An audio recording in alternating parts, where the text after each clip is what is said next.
guys, it's Tommy here and welcome to a brand new Liverpool news video where we will celebrate Jurgen Klopp winning 2 Manager of the Season awards. I'm really excited about this. If you are excited about this news as well, leave a like and let me know in the comments below, do you think Jurgen Klopp deserved to win the Manager of the Season award in the Premier League and also in the LMA Manager of the Season award? He won that as well. Or do you think Pep Guardiola or Eddie Howe or who else did deserve to win it? Antonio Conte, or let me know, or even Graham Potter, who did a great job at Brighton. Let me know in the comments below. Congratulations to Jurgen Klopp, who has won the Premier League Manager of the Season award for the 2021-22 season. Very well deserved. And he also won the LMA Manager of the Year award. He won the League Cup, the FA Cup. He was 15 minutes away from winning the Premier League title, and he's in the Champions League final as well. A historic, miraculous season. I think Liverpool had a better season than any other club in English football, no matter what happens in the Champions League final. You can't say Man City winning the Premier League and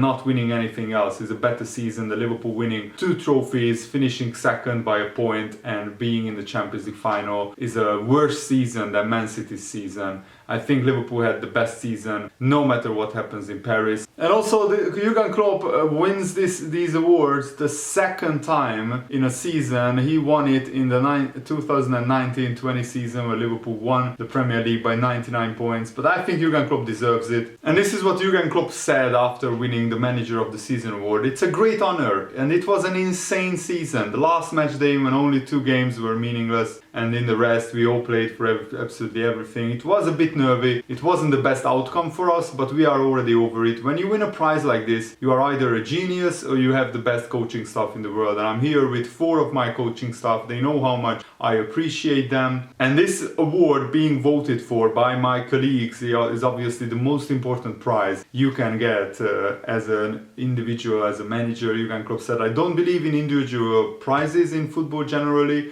It is a team sport. I would be nothing without these boys there, my colleagues, my assistants. It is all about what we can do together and what we did together. And what Liverpool Football Club has done this season is absolutely incredible. It's remarkable. We played 63 games, or about to play 63 games, and we have only lost 3 of them.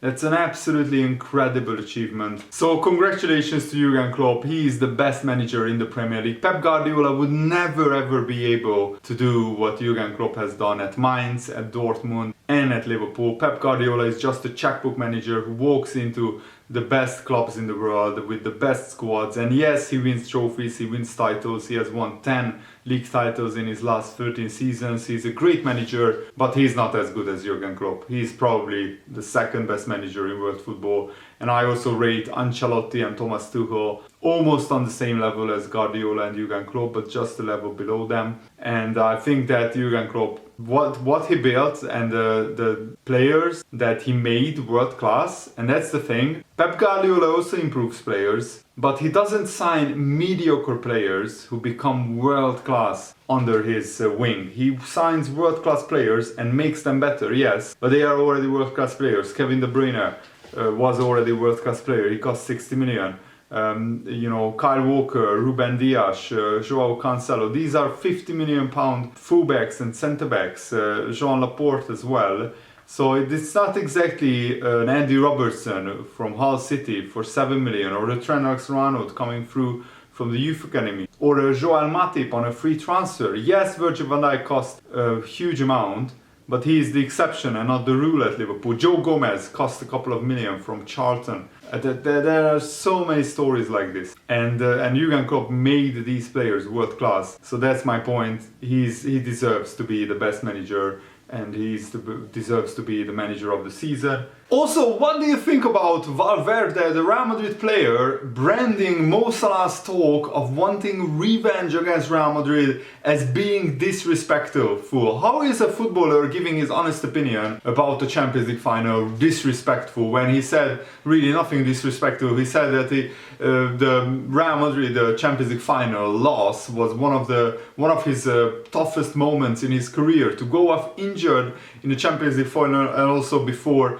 Egypt's first World Cup in like 20 something years, 25, 26 years, it's not disrespectful. He was just honest with the reporter that he said that revenge is on his mind and he wants to put things right after losing to Real Madrid in the Champions League final. And Jamie Carragher said this on the CBS Champions League show, which I absolutely love, with Michael Richards and Thierry Henry. It's one of the best football shows out there. He said, I think this will be a big motivation for Salah. I think he was very aggrieved and very angry because that was his moment in some ways. He really burst onto the scene. He had been an absolute revelation. Remember, this is Salah's first season where he scored 44 goals. And this is when the world really took notice of Mo Salah. The whole campaign for Liverpool was built around Salah winning the Champions League for them. And he got Sergio Ramos. Ramos put his arm in a lock and forced him to the ground and deliberately injured him. And I still can't believe that Ramos got away with it. Players and the managers never like to talk about revenge. They don't like to use that word in the press to build up or maybe in some ways motivate the opposition. But really, we all think like that. It's something that you just don't say. So I actually admired Mo Salah for actually just being honest to say, yeah, I would rather play Real Madrid and not Man City because Man City are a better team and also because I've got unfinished business against Real Madrid. I liked the fact that Salah was honest about it, and also it makes me realize that he's going to be so determined to win this game, and that makes me feel good as a Liverpool fan. If sometimes you want to play well, do too much really, so I hope it doesn't manifest itself in terms of Mo Salah taking like stupid shots from tight angles or stupid long shots. He does that, so he does do that from time to time, but I think he's gonna have a huge role to play in the game. He hasn't been at his best in the second half of the season. I think he's aware of that. I think you have seen signs of frustration from Salah at different times, but no, I think he will feel like this. This is his redemption arc. And of course, Salah won't be the only player with a chip on their shoulders against Real Madrid, because 8 of Liverpool's starting 11 against Real Madrid is still in the Liverpool squad, and the majority of them will start this game, I guess, as well. Even though there is a lot of Liverpool players that played in that final, I think Liverpool are in a completely different place mentally. Now I think they feel like they belong in the Champions League final. I think that final 4 years ago, they deserved to be there, but it was a case of pulling up against the very famous Real Madrid and Cristiano Ronaldo, who had won like 3 or 4 European Cups at that stage. And yes, Real Madrid has won 4 Champions League finals in the past 9 years, so this is no, I think they have won 5 Champions League finals in the past 9 years, so this is their 6th final. But Liverpool already won 1, and this is our 3rd final. And in that game, Liverpool were newcomers. They were the new boys in the Champions League final, their first Champions League final. They came up against a very experienced Real Madrid team who have been in multiple Champions League finals before, and they already won those. I think this is a different Real Madrid, even if there are a lot of familiar players in the midfield that were the same on that night. I think going into this game, Carragher said, Liverpool will not be starstruck or feel like they are in awe of Real Madrid. I think they will be very confident, and it is different. Liverpool are better and Real Madrid are not as good as they were in 2018. As we have seen at times this season within the Champions League, Real Madrid have lost more games or as many games in the Champions League as Liverpool have all season in all competitions, which shows how strong Liverpool have become since that final 4 years ago. I think Liverpool lost 3 games in 62 this season, which is a phenomenal record. I think they will go into the final in a completely different place mentally than they did 4 years ago. Let's hope that this just shows on the pitch, and let's hope that Liverpool can kill the tie off and kill the game off, before Real Madrid stage their amazing comeback, because Real Madrid can always have moments when they can hurt you. They have world-class attacking players, especially Karim Benzema, but Vinicius and Rodrigo are very good as well. Liverpool need to take their chances. That's the bottom line. We need to score when we are on top, because we will have periods where we will dominate Real Madrid. We need to take advantage. We need to kill the game off when we can, because if you don't kill the game off, Real Madrid will come back and hurt you, like Paris Saint-Germain, Chelsea and Manchester City. They know too well how Real Madrid came back against them. So that's the biggest motivation of Liverpool.